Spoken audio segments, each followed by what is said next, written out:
moi je m'appelle Karine Clotuche et je suis là pour présenter le CGH.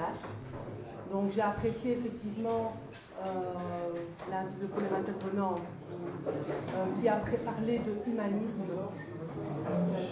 S'il vous plaît, un peu de silence, s'il vous plaît. Voilà. Merci. J'ai apprécié qu'on parle d'humanisme parce que effectivement le parti dans lequel je suis défend l'humanisme, et l'humanisme est souvent très mal compris, cerné. C'est en fait de mettre l'humain avant tout. Alors l'humain, effectivement, on en a parlé beaucoup ici, il est différent, il vient de toute société. C'est ce qui fait pour moi la force de notre société, c'est qu'on a chacun une histoire, qui vient simplement de notre vécu, qui vient de nos origines. Et quand on arrive effectivement à les mettre ensemble, on peut faire de très belles choses. Alors moi, je ne suis pas une grande théoricienne du multiculturalisme. Je suis un peu une praticienne, et encore. Peut-être parce que, depuis maintenant 6 ans, je m'occupe avec Mohamed de la Maison des Jeunes de Saint-Ouen-Burge. Et donc j'ai apprécié à ses côtés, j'ai découvert des jeunes, j'ai découvert des actions qu'on mettait en place pour justement créer du lien. Et j'y crois vraiment très très fort parce que je suis maman de 3 enfants et j'ai des enfants qui notamment fréquentent des clubs sportifs et je vois régulièrement ces jeunes de toute nationalité être ensemble, défendre un but commun qui est de la réussite de leur équipe. Et je pense effectivement que créer des infrastructures, qu'elles soient culturelles ou qu'elles soient sportives, où les jeunes, qui sont notre avenir, peuvent se rencontrer pour un but commun qui est là le sport ou la culture, c'est vraiment très très important. Alors quelque chose qui m'a marqué aussi, c'est quand, je ne sais plus si c'est Mohamed qui a parlé de ça, de la peur. Moi je l'ai vécu, et notamment tout simplement en conduisant mon fils ainsi que 2-3 garçons qui étaient dans ma voiture. Ils allaient jouer un match de football et on s'est retrouvés à un moment, je cherchais mon chemin et j'ai demandé à un des garçons de bien vouloir aller demander le chemin. Et c'est un copain de mon fils qui est sorti de la voiture et je pense qu'il était d'origine marocaine, je ne sais plus si c'était lui, mais en tout cas, j'ai vu dans ma voiture ce jeune s'approcher d'un monsieur en pleine journée qui était en train de faire son jardin. Et j'ai vraiment vu la réaction de ce vieux monsieur parce qu'il y avait un jeune de couleur qui arrivait vers lui. Et là, je me suis dit dans ma voiture, zut alors, c'est ce qu'il ressent tous les jours, c'est ce regard, c'est cette peur, et je me dis, c'est juste pas normal. Et je ne m'en rendais pas compte parce qu'on nous le raconte, mais je ne m'en rends pas compte. Moi, évidemment, j'ai une couleur blanche, je suis blonde, donc je n'ai pas ce regard. Maintenant, je serais dans un autre pays, j'aurais peut-être ce regard, mais ici, non. Mais là, je l'ai vraiment vu moi-même. J'ai vu ce jeune qui s'approchait tout simplement pour demander le chemin. Ça aurait été mon fils qui était blond, qui serait sorti de la voiture pour faire la même chose, je ne suis pas sûre qu'il aurait eu la même réaction. Et là, je me suis dit, zut, il y a vraiment un travail à faire. Il faut vraiment qu'on a...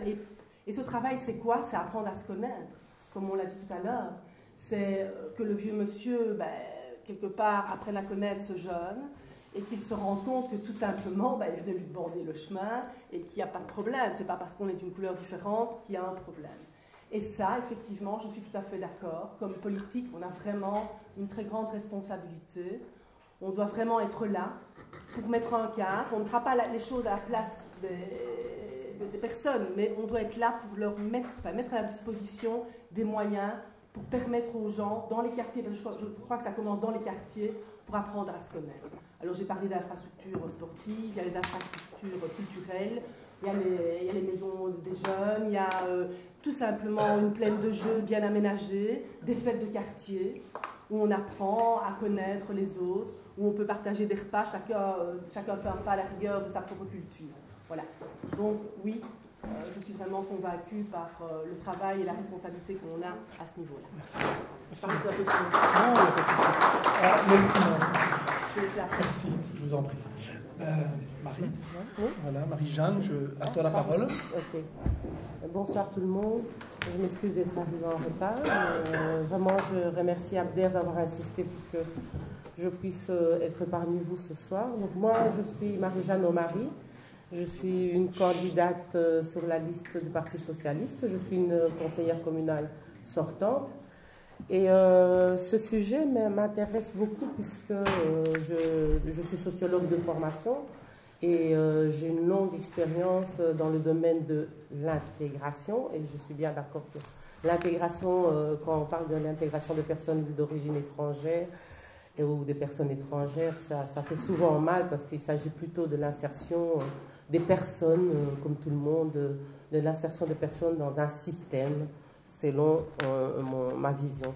Mais le regard croisé donc, sur l'exercice démocratique entre multiculturalisme et communautarisme, moi je me retrouve dedans parce que je suis une revendicatrice d'une représentation de la diversité culturelle d'une société, donc de notre cité ardente. C'est pour ça que j'ai saisi l'occasion depuis 2006 d'être sur les listes grâce à l'ouverture du Parti socialiste, d'être sur les listes parce que j'estimais qu'à un moment donné, il faut qu'on puisse retrouver dans le conseil communal une représentation de toute la diversité culturelle. Donc, opportuniste, j'ai saisi l'occasion et je me suis retrouvée dedans.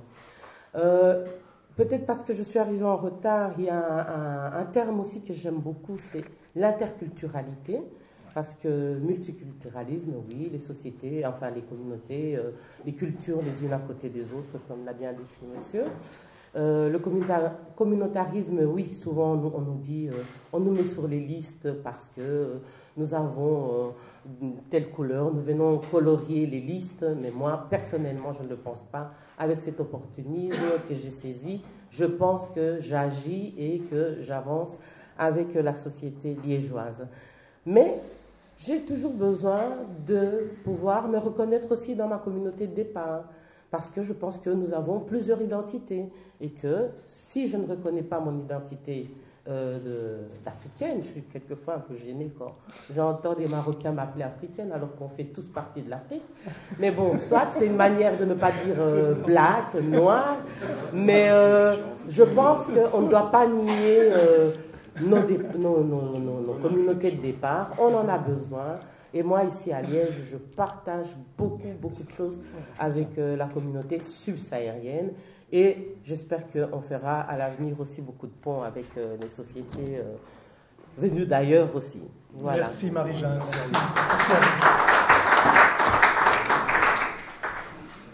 Un autre candidat. Monsieur, vous pouvez venir.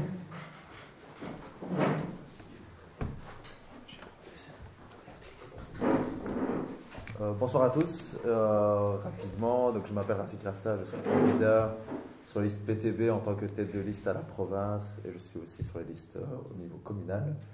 Je remercie d'abord les organisateurs, vraiment ça a été très chouette comme conférence, comme enrichissement aussi, la confrontation de la théorie avec la pratique. Et ça, comme marxiste, on est très pour. Et donc moi je vais enfin comment est-ce que je vais dire? Je vais d'abord dire quelque chose sur l'exposé théorique qui a été donné.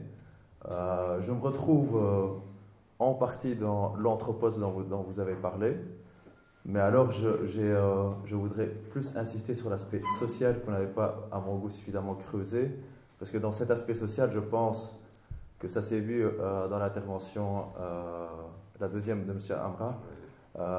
Il y a justement le contenu de classe qui est ultra important, qui est enfin pour moi, mon identité première, et donc ça je vais aussi dire par rapport à la couleur qu'on veut nous renvoyer, à la communauté enfin qui fait peur, etc.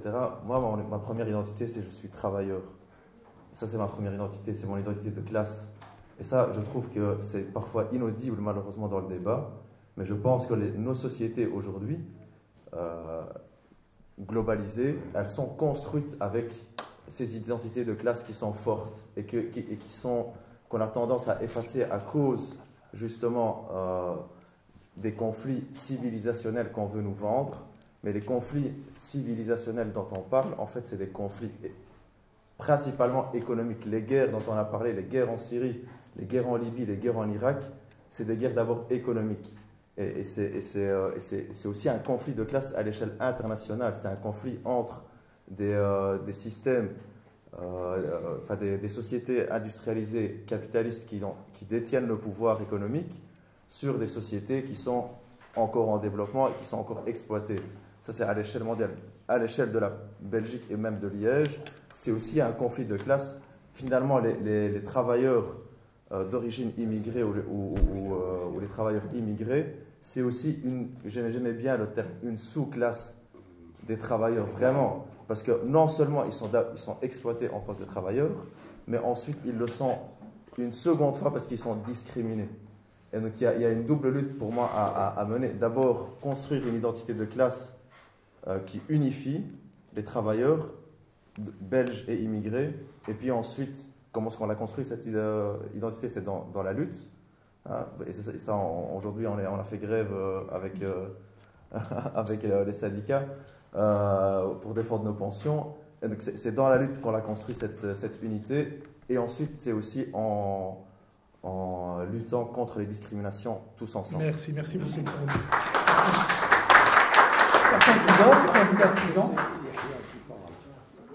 C'est à la Sofiane. Viens t'asseoir. C'est assez démocratique, vous avez remarqué. On laissera le mot de la fin à M. Hassan Moustaï, j'insiste énormément pour ça. Oh que si, non mais c'est Hassan. Le mot de la fin t'appartient. Et puis une question, on va répondre à quelques questions et le mot de la fin appartient. Donc déjà, je remercie cette initiative. Franchement, il n'y en a pas assez sur Liège, vraiment pas assez. Et il faudrait qu'il y en ait beaucoup plus. Donc moi, je parlais un petit peu de mon expérience. Comme le monsieur, donc j'ai quand même beaucoup d'expérience au niveau maison des jeunes, activités avec la jeunesse, etc. Donc j'ai fait partie justement du projet FIPI à Droax. Donc je connais très bien. Donc on a créé un comité de quartier. On a voulu faire des activités avec les jeunes. Et c'est vrai que les jeunes, au départ, ils étaient dans plusieurs associations de communautés. Donc le premier problème qu'on a eu, c'est de pouvoir les rassembler ensemble. Et on a cru que ça allait prendre beaucoup de temps. Et en fait, c'est quelque chose qui s'est passé très vite.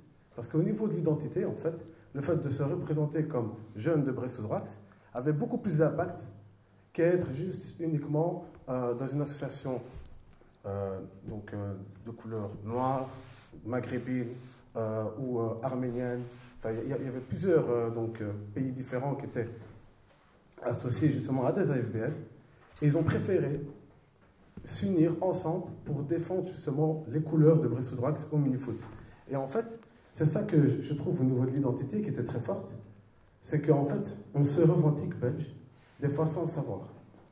Le problème, c'est pas l'intégration, mais pour moi, c'est l'acceptation. Donc, intégrer, je pense qu'on l'est tous, grâce à l'école, grâce au fait qu'on se connaît tous, on se côtoie dans plusieurs activités, mais le problème pour moi, ça a été l'acceptation. C'était difficile de se faire accepter quand on allait voir des personnes d'autres quartiers. Mais entre nous, ça se passait super bien. Et je voulais pas prendre trop de paroles. Le mot de la fin, ça va. Le mot de la fin, en fait, pour moi, au niveau des classes sociales, c'est vrai que ça reste important de le dire. Vivre pauvres tous ensemble et les riches tous ensemble, ça peut créer aussi des conflits. Il est vraiment temps qu'à un moment donné, un jour, tout le monde puisse vivre, riche, pauvre, belge. Donc, parce que moi, je me revendique en tant que belge, donc j'ai du mal à dire que je suis arabe, parce que je me sens plus belge. Pour moi, c'est une origine, c'est pas ma nationalité. Donc voilà, et je pense que grâce à cette identification qui est la Belgique, avec nos origines et nos cultures, on peut les partager tous ensemble. Pour moi, il faut plus coexister que cohabiter, et c'est ça le but. Voilà. Merci. Vous pouvez venir.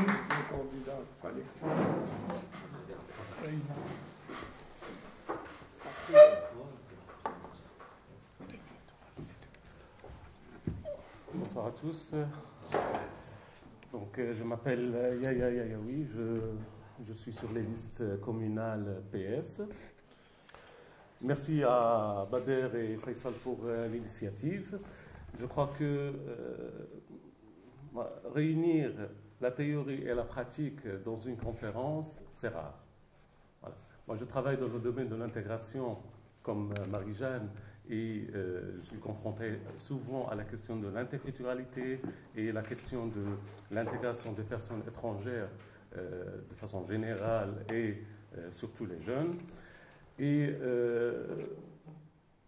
voir cette thématique avec deux visions théoriques et pratiques, c'est quelque chose de bénéfique. Pourquoi? Parce que vous avez parlé de quelque chose de très intéressant, c'est la question de la peur. On a tous peur de quelque chose. Et la peur, c'est elle qui nous pousse à se replier sur nous.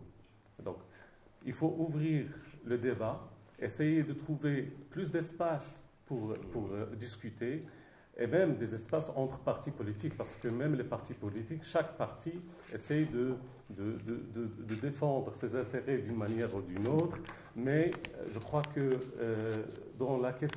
par rapport à la question de l'intégration, que j'aime pas, mais que c'est plus le vivre ensemble, comment mieux vivre ensemble, ça, il faut le faire. Jeunes et adultes, parce que la question, ce n'est pas lié aux jeunes simplement, c'est lié aussi aux adultes. Et cette question de vivre ensemble passe par quelque chose de très important, c'est l'insertion professionnelle. Donc, trouver du travail pour les personnes. Parce que une personne qui n'a pas de travail, il ne peut pas s'intégrer, il faut pas la question d'intégrer, il faut qu'il trouve un espace pour exprimer ses sentiments. Voilà. Et donc, je crois que le premier point où moi je dois militer, et je propose à d'autres de militer, d'essayer de trouver une solution à la question de l'emploi sur la région liégeoise. Et la question de lutte des classes, ça on le vit au quotidien avec nos familles. Moi je suis d'une famille ouvrière et donc la lutte on la vit au quotidien. Voilà. Merci. Merci. Voilà, avant le mot de la fin de monsieur. Oui, il y a 2 minutes encore pour monsieur. Une question pour... Non, c'est pas une question, en fait, c'est 1 minute. Voilà, on va vous donner la parole, 1 minute, et puis après on vous donnera la parole. Venez, viens. Venez, monsieur. Allez, je vous en prie. Merci, madame, merci, bonsoir, monsieur Younes. Bonsoir tout le monde. En fait, je voulais vous dire à propos du radicalisme, en fait, c'est une dérive, le radicalisme. Tout à fait. Donc, c'est ça qui est dangereux, c'est le radicalisme. Donc, c'est une dérive qu'il faut combattre. Donc, en même temps, ça dépend de nous. Ça dépend de la personne, de notre propre volonté. À propos de monsieur, j'ai oublié son prénom, ce qu'il a dit, donc... Mohamed Amra. En fait, le danger, les gens ont peur et tout. En fait, je crois que la faute aussi à l'Internet. À l'Internet, les gens, ils ont peur de ce qu'on dit, nouvelle ordre mondiale, machin. En fait, ça, c'est la personne. En fait, le radicalisme, c'est le communautarisme il faut coexister. Le fait de dire aimez-vous les uns les autres, on peut éliminer le mot communautarisme, parce que qui dit communautarisme, c'est une dérive en fait.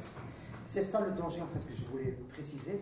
Et il y a une fracture maintenant au niveau des familles, c'est l'Internet, les réseaux sociaux. C'est bien pour les élections, le Facebook, mais en même temps, c'est une fracture en fait.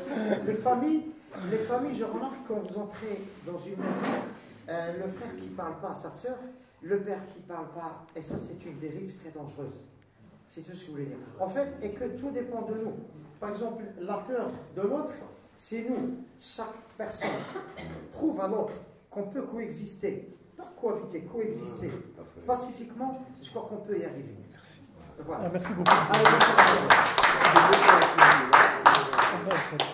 Ben voilà, vous avez 2 minutes. 2 minutes, s'il vous plaît. Je vais juste réagir justement sur ce qui a été dit. Je pense que c'est important. Bon, je m'appelle Mehdi Sali, j'ai 24 ans. Je suis de 4e au conseil communal pour le PTB à Liège. Et je voulais réagir par rapport au radicalisme. En fait, toutes les conditions dont on a parlé, je trouve que c'est très important. Par exemple, moi je suis un jeune qui vient de Saucy. Et dans les faits, j'ai connu des jeunes qui sont radicalisés. Je travaille aussi dans un mouvement de jeunes qui s'appelle Red Fox. Et j'ai connu des jeunes qui étaient sensibles au discours de haine, au discours de division.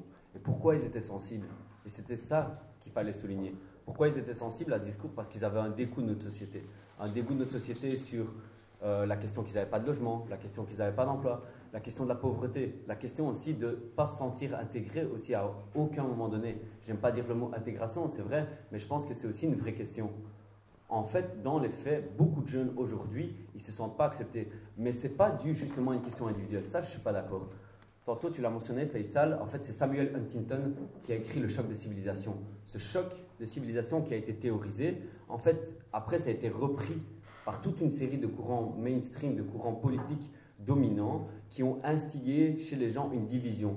Une division sur base de tous ceux de la même origine sociale, en fait, se sont trouvés un ennemi qui était le voisin de la porte à côté, un ennemi qui était juste à côté de chez lui, en face de lui, et pas un ennemi économique aussi. Et c'est ça aussi, je trouve, une vraie question. La vraie question, c'est aussi aujourd'hui, on en a parlé, la question d'inégalité, quand vous avez fait l'intervention à la fin, je pense que c'est très central aujourd'hui. Quand des jeunes n'ont pas les moyens d'aller se cultiver, quand des jeunes n'ont pas les moyens d'aller au sport, d'avoir un logement décent, de ne pas avoir d'emploi, comment est-ce que vous voulez qu'ils se posent la question de juste être digne dans cette société ou être correct ou pouvoir vivre normalement? Moi-même, des fois, avant de connaître le PTB, avant de connaître l'engagement social, je me suis posé énormément de questions. Et la solution qui se présentait à moi, c'était le repli. Peut-être la question religieuse, peut-être la question alors de juste se centrer sur soi. Mais en fait, quand je me suis ouvert aux autres, pas moi tout seul, mais en rencontrant des gens, eh ben, ça a été différent. Mais ça, c'est une petite démarche. Au niveau global, il reste un travail gigantesque à faire. Moi, mon sentiment, je vais d'abord vous donner mon sentiment, c'est vraiment une grande joie parce que ce débat, il était d'une très grande qualité, je trouve. Très grande qualité. Tout ce qui a été dit, y compris par les candidats, je trouve que les candidats ont apporté aussi beaucoup de choses, tous, toutes et tous, et c'est plutôt stimulant. Mais, au départ, l'idée, c'est quand même de se dire qu'il y a 20-30 ans, hein, pour les plus anciens d'entre nous, souvenez-vous, dans les années 80 et même jusque dans les années 90, dire « je suis belge », c'était impossible parce qu'on avait l'impression qu'on allait nous rire au nez, qu'on allait nous rire en face. Comment? Toi, t'es belge? En fait, avec des cheveux noirs, etc., t'es belge. Et donc, aujourd'hui, ça ne pose plus aucune difficulté de dire « je suis belge ». Pourquoi? Parce que votre identité, elle est aussi dépendante de celui qui est en face de vous, qui va vous reconnaître dans cette identité. Et si aujourd'hui, on peut être reconnu dans cette identité, c'est parce que c'est le fruit d'un combat. Il y a des gens qui se sont battus pour ouvrir les conditions de la nationalité et ouvrir les conditions pour être reconnus. Et ça, c'est quelque chose qui aujourd'hui est accepté. Je vais vous donner juste un exemple pour vous montrer comment ça se joue. Aujourd'hui, on peut se dire belge et black, belge et musulman, on peut se dire tout ça. Je vais prendre une autre identité où ça ne va pas.